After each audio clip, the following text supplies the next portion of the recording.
Everybody, this is Ken Meyer from Long Pond, PA here. Welcome to my house. Peace be with you all.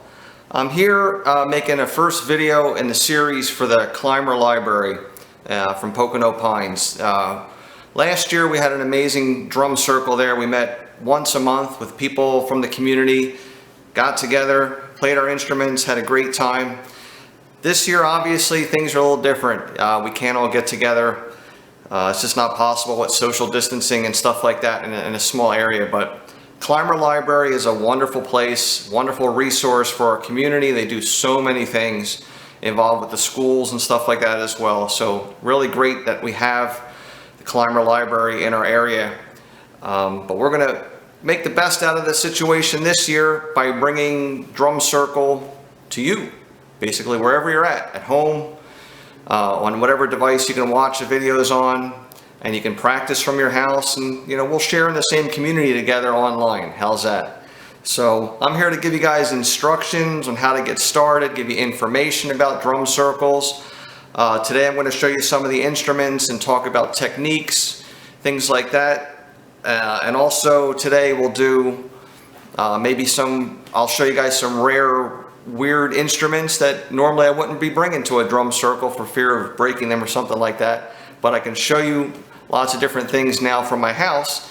We'll take advantage of that, and as the series progresses, this is our June video, the first video, but maybe July and August, if there's some other instruments I like to show you that you could also bring to a drum circle, that maybe you don't want to go out and buy a big drum or carry a big drum around. You want to just take something smaller. So we'll go into those techniques.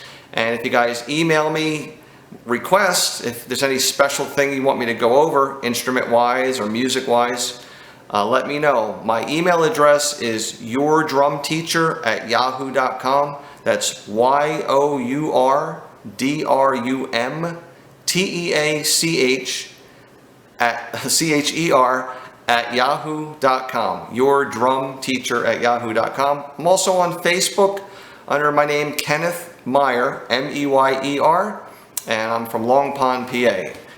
So contact me any way you prefer there. If you have any requests, just to let me know you're out there watching these videos would be great. Just say hi so I know someone's actually watching. Okay? So we'll go over some instruments, techniques. I'm going to play some patterns for maybe 5 minutes later on once we get into actual drumming, so that you at home can play along with me. You can just loop it, you'll have some supporting instruments to go with you. So we'll do some of that as well. What I want to start with today is basically why we're here. What is a drum circle? Why do people go to drum circles?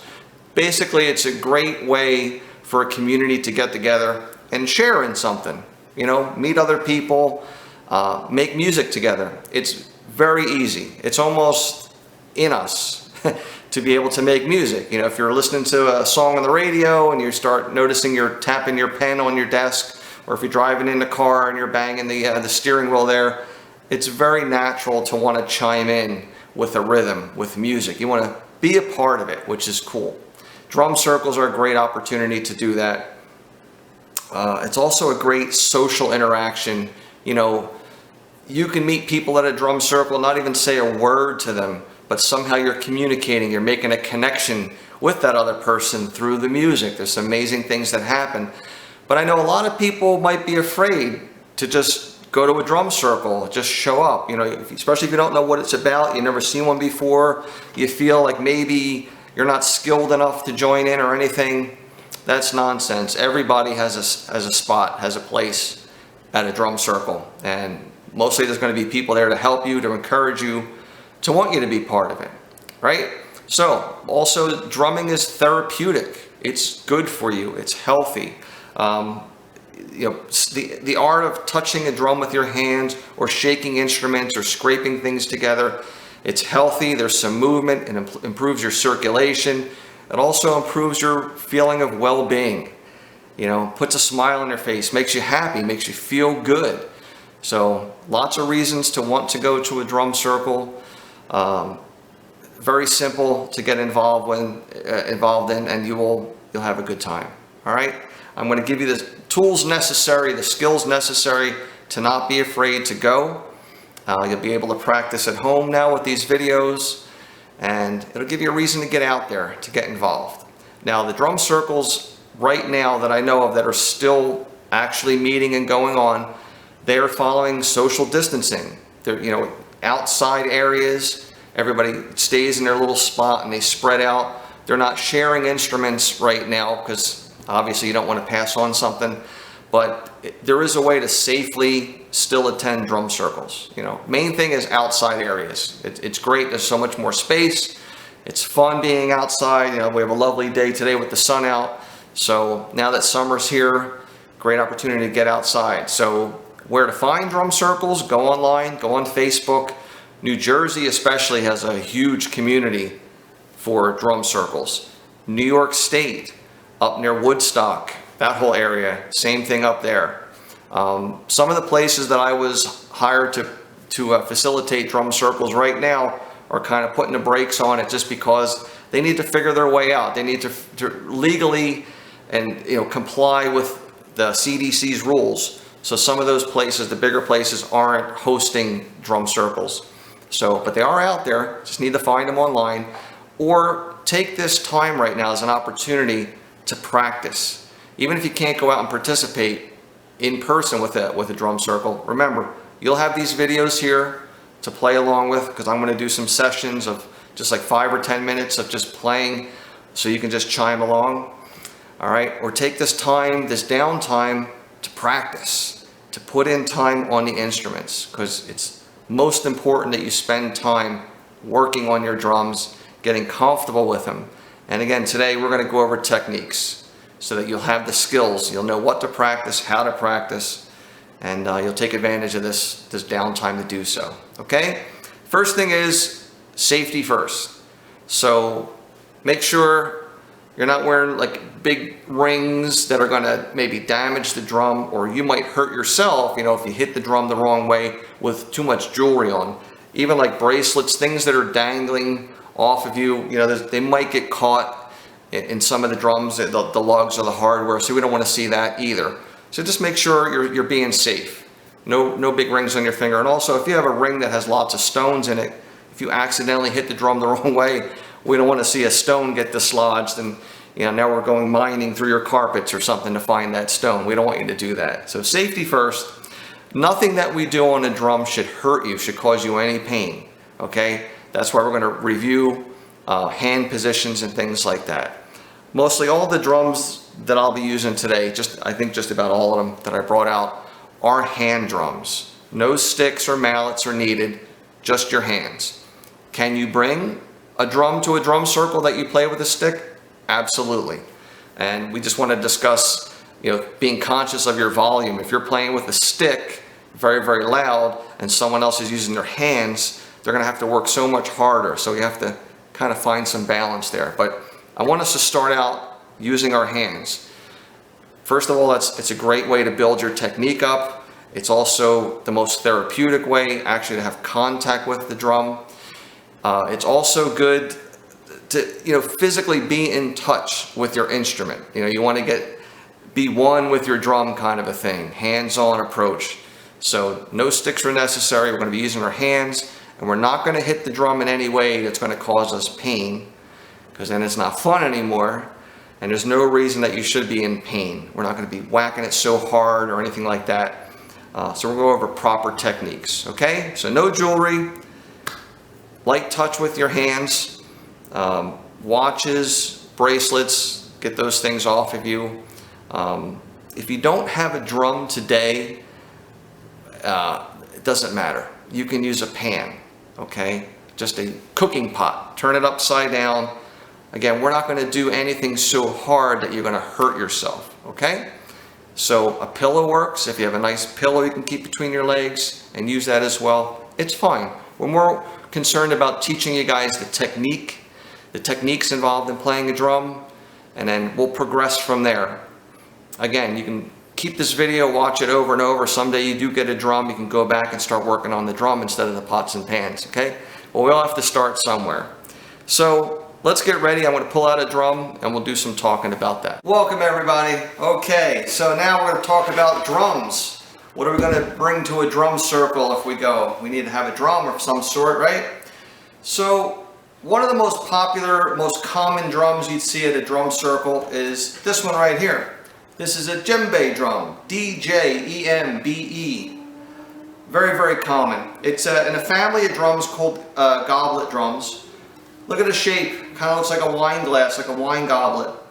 But also, like a goblet, you can drink anything out of it. So this drum, this goblet family of drums has a variety of sounds, a whole world of sounds that can come out of it, out of that goblet shape. It's designed with a bowl at the top to give it a nice deep low sound, but then it gets narrow and then focused out again down the bottom here to help project the sound, move the air and stuff like that.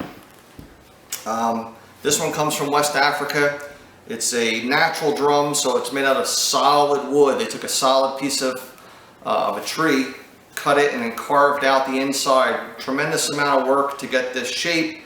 It's solid. It's very heavy, very, very heavy, because it's a super hard wood that they use. The drum skin on top is a natural skin. It comes from a goat.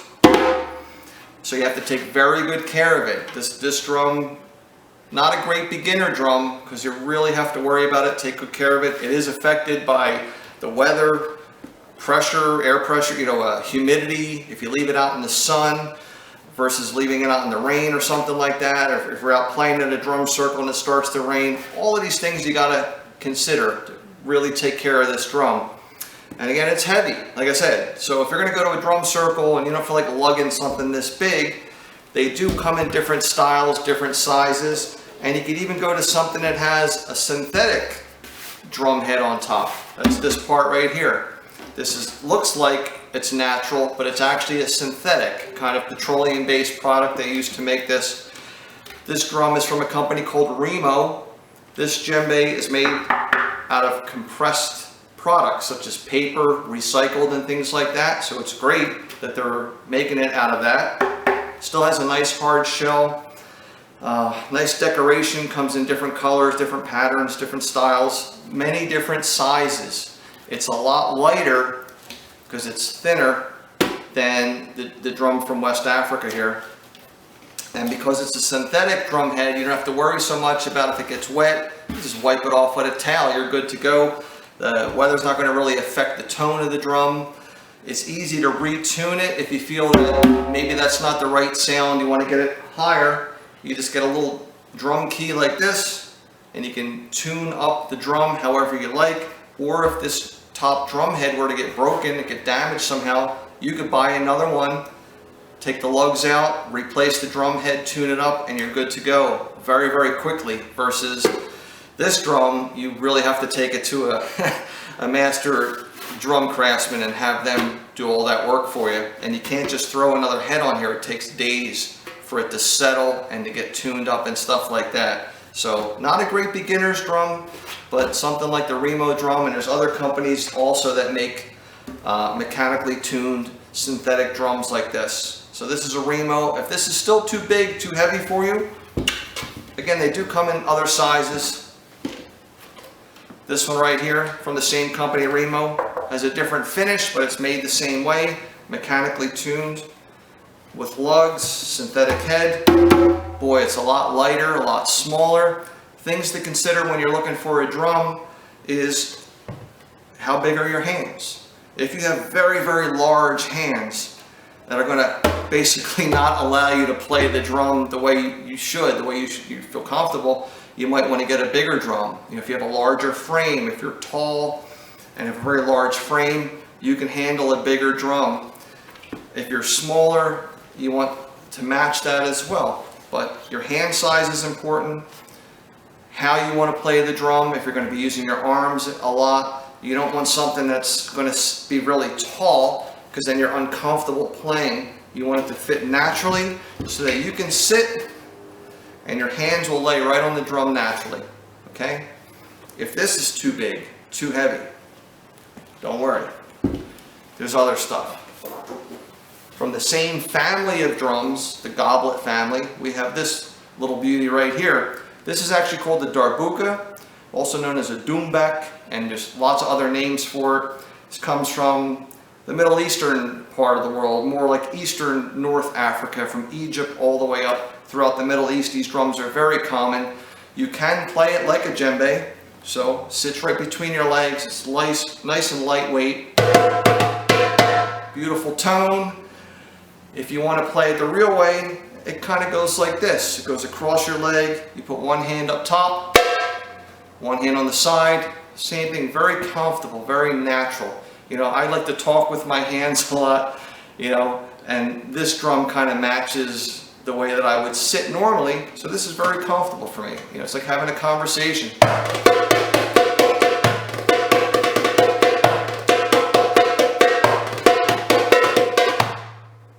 Okay, darbuka. You see, when I play this drum, I use my fingers a lot. So if you're the type of person, maybe you have a background that you've played other instruments, like a violin, a guitar, piano, any of that stuff. If you're more comfortable playing an instrument with your fingers, look into something more like a darbuka.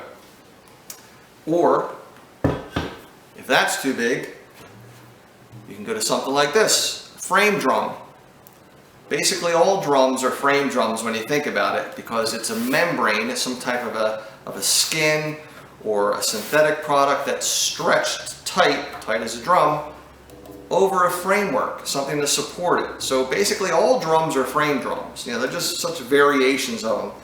So this simple frame drum can still be played just like any of the djembes, darbukas here. You can hold it between your legs. Practice all of the techniques that we're going to go over. It's nice and lightweight. It's very compact. You know, you can keep this in your car and stuff like that. But if you don't want to play it the traditional way between your legs, it's so light you could actually hold it with one hand. And again, if you like to play with instruments with your fingers, piano, guitar, stuff like that, boy, this is a great drum for finger work, because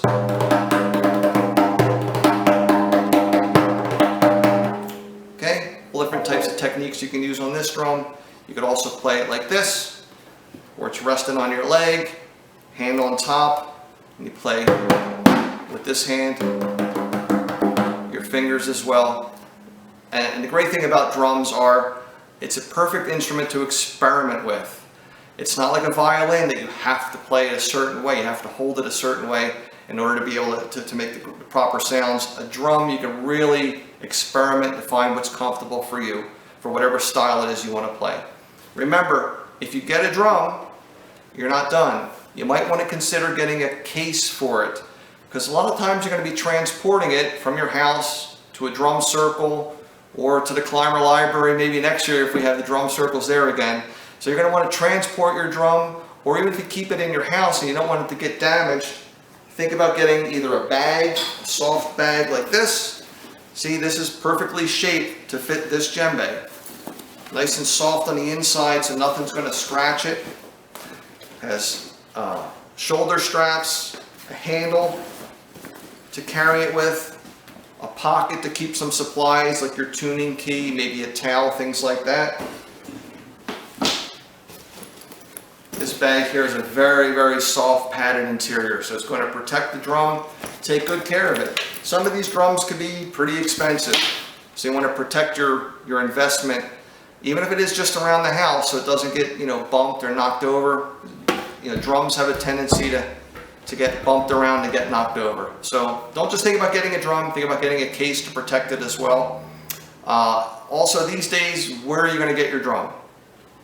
If you want to go new, sure, you can look online. Amazon, send it right to your house within a few days, really. You know, there's a lot of other sites you can get drums online. However, it's always the best way to pick out a drum if you can be there in person. I know that's kind of hard to do, so it might not be your best number one option right now, but you know, if you're someplace, Guitar Center maybe, where they have a selection of drums that you can physically check it out, you know, feel the weight, see if you're going to be able to hold the drum, see if it's, you know, going to be uncomfortable for you. If the drum is in a position that you have to bend your body to play it, remember, you're going to be at drum circles probably for a while. Minutes go by, sometimes hours go by, and you try to move, it's like, oh, I was in the wrong position. So if you can get to a place to physically try the drum out, that's always your best choice. If you can't, don't worry. Amazon's got a great return policy, so you can try it at home, send it back. Don't live with it if it's not good, okay? Okay, the other option, if you don't want to purchase a new drum, is to look for used. Got to be careful these days, buying things used with the current situation. Make sure you're disinfecting it and all that stuff. But if you can physically see the drum in person and check it out yourself, you want to obviously make sure the drum's in good shape, no cracks, especially in the shell.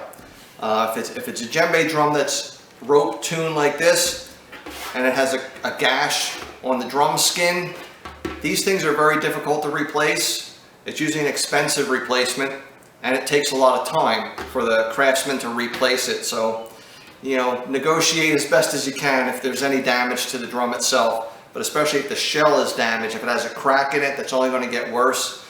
But besides inspecting it to make sure it's in good condition, you want to feel the weight of it. Remember, you're going to be carrying this thing around. If it's too heavy for you and you have no one to help you, that might be an issue.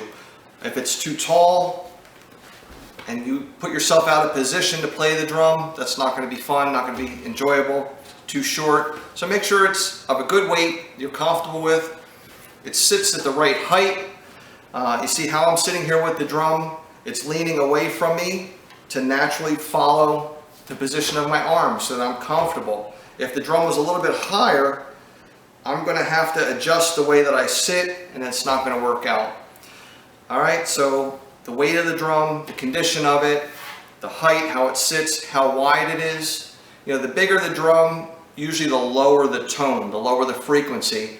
That's going to affect the way that you play in a drum circle, because you're not going to play very fast solo notes with a very big drum. You're probably just going to keep the basic rhythms going. Alright, used, you can look on Facebook Marketplace, Craigslist, things like that. Flea markets, yard sales, a lot of times you'll see one. Do your best negotiating, get a good used drum. Okay, so we talked about types of drums and where to get them, new, used, stuff like that. So what are we going to play? Well, I'm going to go over some techniques how to safely play the drum so that it's enjoyable. You guys can practice this at home. The more you practice, the better you'll get, so put the time in. Remember, if you don't have a drum to practice on, that's okay. You can use a pillow. Just being in the right position is way more important than having the drum right now. So put a pillow on your lap, sit in a chair, just like if you had the drum with you, and you're going to practice on the pillow. I know it's kind of crazy, but if you need to get out the old spaghetti pot as well, this will work. We're not going to be hitting the pot, but you can still get the right positioning. It still feels like a smaller djembe drum if you keep it between your legs, and then you can practice the techniques, even in slow motion, is worth doing. So even if you get out the old pots and pans, you could do that as well. Alright, so safety first when it comes to drums. We always want to do things that are comfortable for us, and things that are going to make playing the drums helpful and more therapeutic, that are going to be beneficial for our hands instead of hurting our hands. And our body position as well, very, very important. So get a chair that's comfortable. You don't need to lean back in your chair. You want to just sit upright normally. You're going to have a drum between your legs. I like to have the drum leaning down, facing away from me, because the drum's angle now follows the natural angle of my arms and my hands. This is comfortable, and that's what you should be when you're playing the drums, is always in a comfortable position. You notice the drum is not sitting flat on the floor like this. Several reasons. One, this takes away from the positioning that was just comfortable for me. Now the drum is flat. I have to adjust my body to fit the drum, and that's not very comfortable. I'm not going to want to do this for a long time. It's not going to be fun. Also, this drum needs to breathe. There's air that comes out of the drum when you hit it. This skin on top, this membrane, is flexible, and it bends a little bit when you strike the drum, causing air to come out, and that's what allows the sound to travel. If the drum is sitting flat on the floor, it's trapping the air. The sound's not going to come out. So we need to have it tilted to let the sound come out, to let that air escape. And I want the drum to be tilted in the same direction as my arms, as opposed to having the drum tilted in on you like this. You know, I'm not driving a school bus. We want to play the drums, and if it's tilted the wrong way, again, you're going to have to change the way you're sitting to play it, and it's not going to be comfortable. So, if your drum is tall enough that you can have it touch the ground, touch the floor just like that, leaning away from you, you can wrap your legs around it to support it. Some people like to lock their feet just because it's more comfortable, or you can keep them flat on the floor just like that. But let your legs support the drum. Your hands are for playing the drum, your legs are for supporting it. They do make straps you can use to hook onto the drum that goes around your waist. Also to carry some of the load. If you're going to be playing a drum for a long time, that might be helpful for you. Also allows you to play standing up, because that strap will be carrying the drum instead of your legs, so you can walk around and stuff like that. Okay? Once we're in a nice comfortable position, we're ready to start with our hands. How are we going to put them on the drum? Where are they going to be when we're playing? Safety is always the most important thing. So we're going to start by taking our hands and forming the shape of a triangle, just like this. You notice my thumbs are pointed right at each other to make the bottom of our triangle. That's very important, because we're next going to put our hands on the drum. And you see where my thumbs are? They're right off of the drum along the edge. And that's to protect our thumbs. The center of the drum, this drum skin, this membrane, it does flex. It's soft. It doesn't hurt at all. But underneath here, around the edge of the drum, is that solid hardwood that the drum is made out of.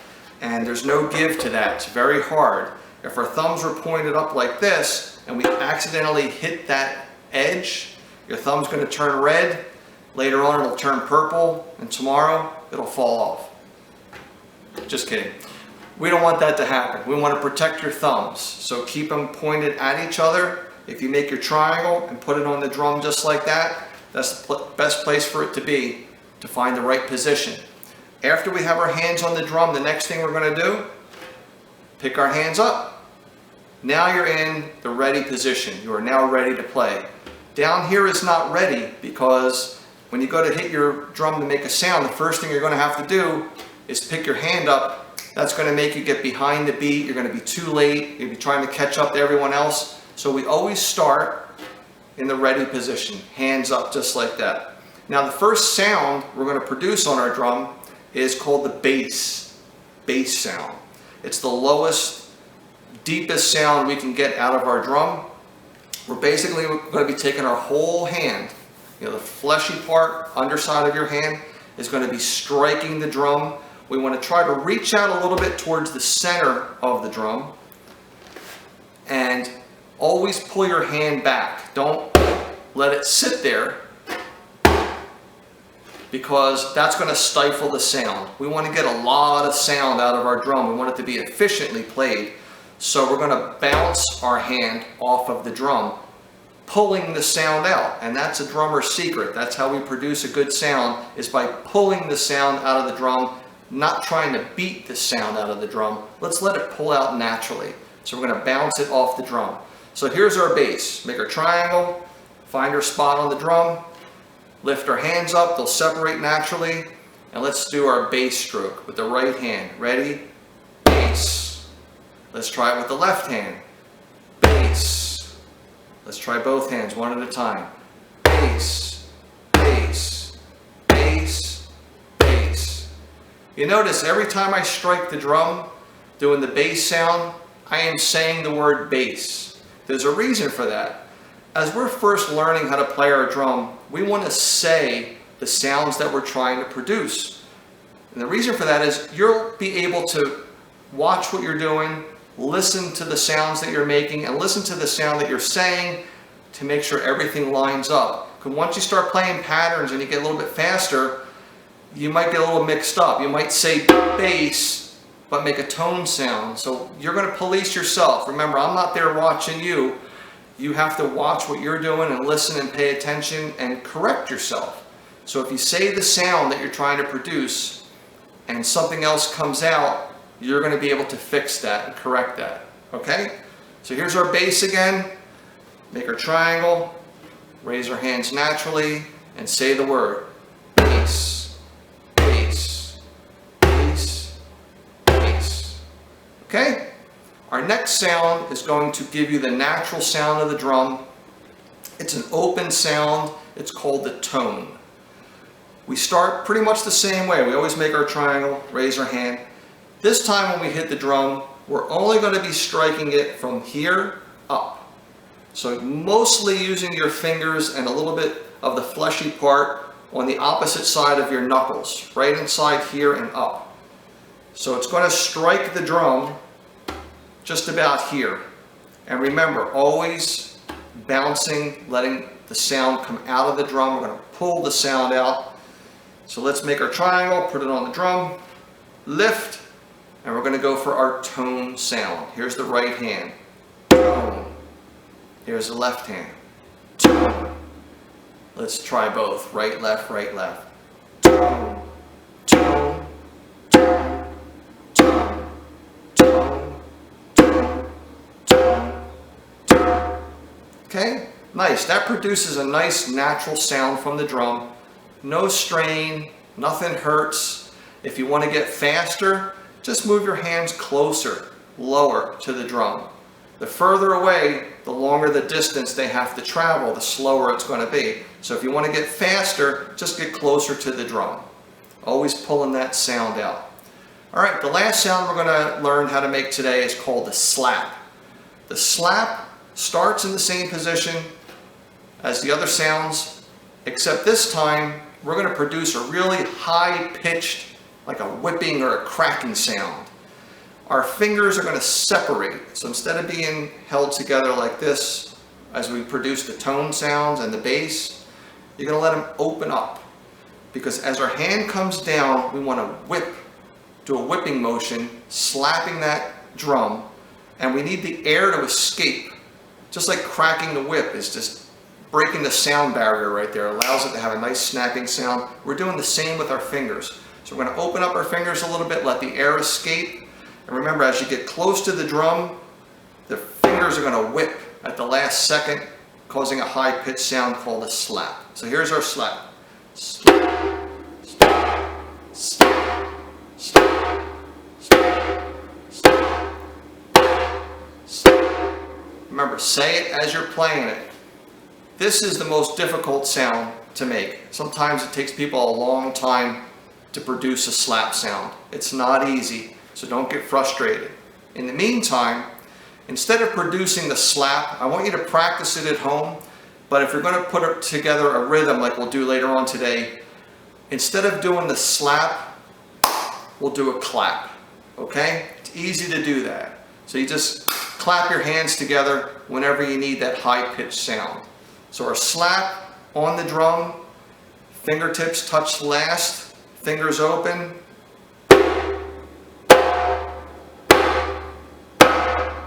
Should give you a nice high crack, but if you can't do that, just clap your hands for the slap. All right, so let's do some patterns. Let's make some rhythms. We're going to start, our first one is bass, bass, tone, tone. And we're going to just keep repeating that over and over again. Bass, bass, tone, tone. Bass, bass, tone, tone. Say it as you're playing it. Make sure you're in the right positions. That's way more important than anything else. Like I said, if you don't have a drum, it doesn't matter. Keep that pillow on your lap. Do the hand movements. You'll develop muscle memory even without having a drum. Okay, so here we go. Triangle, lift and separate. Bass, bass, tone, tone.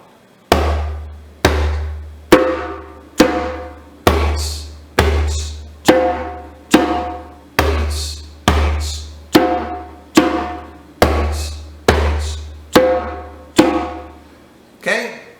Keep repeating that over and over again, developing your technique. Listen to the sounds that you're making. Make sure if you're saying bass, you're playing bass. If not, you know what to fix. You know how to correct it. Okay? Bass, bass, tone, tone. Our next pattern, we're going to throw in that slap. So again, instead of doing the slap right now, because it's probably brand new to you, we're going to do a clap instead. All right? So the rhythm is bass, bass, tone, tone, bass, bass, tone, clap. Bass, bass, tone, tone, bass, bass, tone, clap. Okay? So we're starting with the first pattern that we learned, bass, bass, tone, tone. And we're repeating it the second time with bass, bass, tone, clap. So we're kind of expanding on what we've already practiced. So let's do this one. Triangle. Always protect your thumbs. Lift. And here we go. Bass, bass, tone, tone. Bass, bass, tone, clap. Bass, bass, tone, tone. Bass, bass, tone, clap. Bass, bass, tone, tone. Bass, bass, tone, clap. Bass, bass, tone, tone. Bass, bass, clap. Very good. Hopefully there's no pain, nothing should hurt, that all should feel good. Usually helps with circulation and things like that. Makes you feel good, especially if you're focusing on your form. It's not so important now about the quality of the sound. Those are things you can work on as you progress. It's really important to have good form, because once you have good form, we can go ahead and do more rhythms, more patterns, really get into trying new things with the drums. What I don't want to see, because I can't actually see into your house, I can't see what you're doing right now, I can't tell you what to adjust, but I know a lot of times when people play these patterns, they start to have fun, which is great, and they start to move and dance.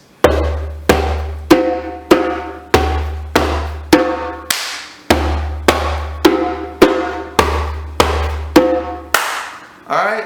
We want you to have a good time, we want you to have fun, but we don't want you to get too far away from the proper form. Because remember, we're working towards something that's going to be more complicated, more advanced. And I want to keep you centered on the drum. You know, I don't want to see you dancing too far. I want you to have fun, but we got to do it in moderation at this point, okay? Bass, bass, tone, tone, bass, bass, clap, bass, bass, tone, tone, bass, bass, clap, bass, bass, tone, tone, bass, bass, bass, bass, tone, bass, bass. Okay? Now, if you want to expand on that, feel free. Improvisation is a very big part of, playing an instrument. You don't want to just be a robot playing the same patterns all the time. I want you to feel free to expand, and especially to improvise, to do your own things. Your own individual rhythms that you hear, you can play over these patterns, right? It's good to start out, like most people who improvise do, start out with a basic pattern, and then you can expand over that. So here's some variations.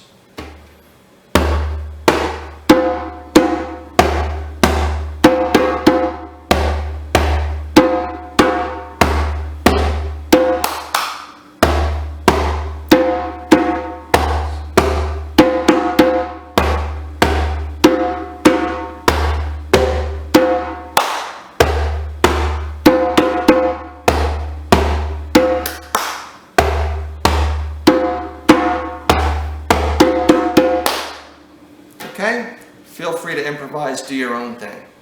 Great. Hi everybody, just hanging out here with a flower pot today.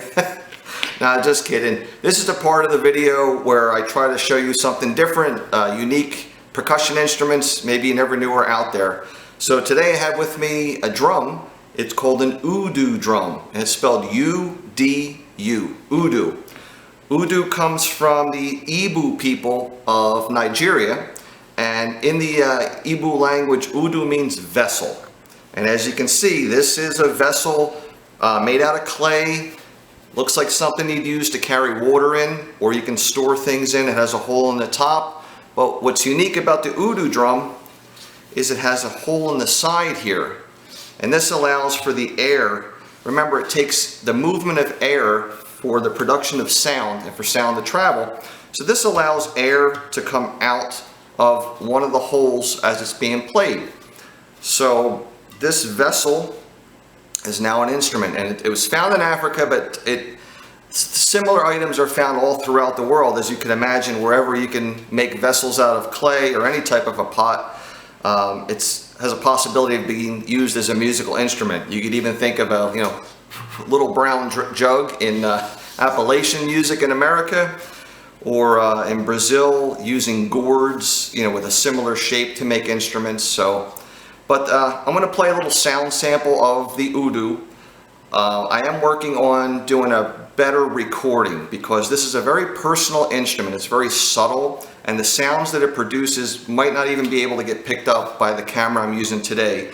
But I do have some better recording equipment that I'm working on doing some nice tracks on, so you can really hear this instrument. Okay, as you can see, I'm holding the instrument, carrying it with me so I can play it. It is possible to play it either seated, where it's laying down, or on its side if you're playing more than one, because they do come in a lot of different shapes and sizes. If you sit it down on something, you'll want to put it on a ring, something similar to this, or even if it's a foam ring. That'll help support the bottom, get the sound vibrating and out of the instrument as best as possible. But it's a very personable instrument. You can be very creative with it. And just like any percussion instrument, there's really no rules. You can experiment with all the different sides. You don't just play where the holes are at. You can play the whole instrument with your fingers. You can scratch. You can use a small stick or brushes to scrape it to make different sounds. Lots of different varieties. So here's a basic oud drum sound sample. And again, if you have headphones, that would be the best thing.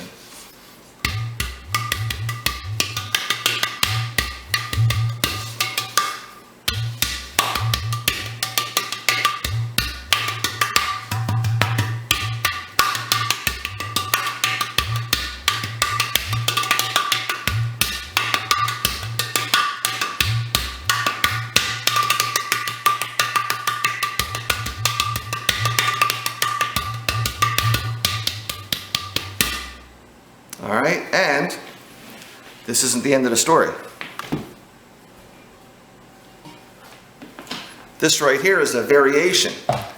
This is looks like a double oud drum. This is a more modern interpretation made by Latin Percussion. They had a whole series on oud drums because it's a pretty fascinating instrument when you think about it. This one's a little bit more creative in its design. You can see it's a double chamber instrument, 2 sound holes, and it also has little holes in it strategically for microphones. This is a great instrument for anybody into recording and the recording arts, because you could really experiment with this instrument to pull out lots of different sounds. Again, me being very close to the instrument, I can hear all the different sounds and textures, but it kind of gets lost, traveling to a microphone. But audio engineers, people into recording studios and stuff like that, they love to record these drums and put effects on them, like reverb and distortion, all kinds of crazy effects. It makes a really unique experience. This drum is used a lot in shamanic festivals and meditations and things like that. Originally, the oud drum was used by the women in Igbo for ceremonies, for ceremonial work. So here's a double oud. It's called an udango 2, and I'll give you a little sound sample of it as well.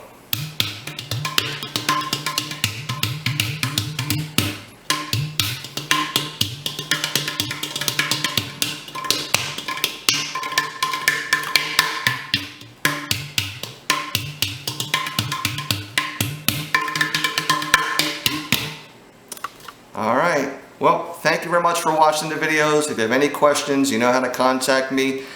Shout out once again to the Clymer Library for bringing you this series. And I look forward to showing you many, many more things. Be well. Peace be with you.